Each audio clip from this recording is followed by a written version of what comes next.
Shillong Trends.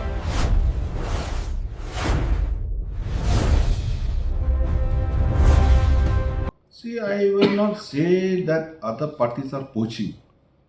That should not be encouraged at all, no doubt about it. But I believe it is up to the individual, the member of the house, who has to decide. So I leave it there.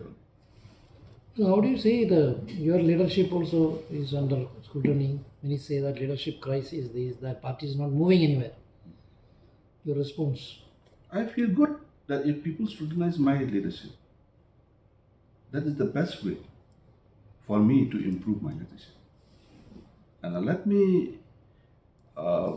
say here that any leader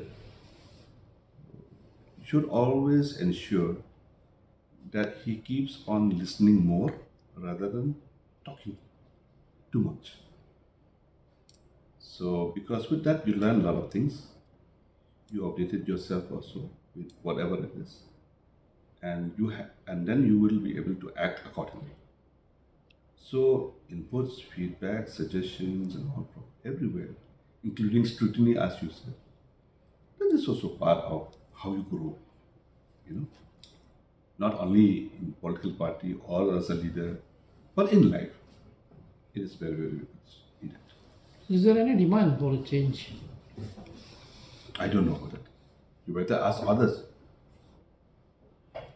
So as a leader of UDP,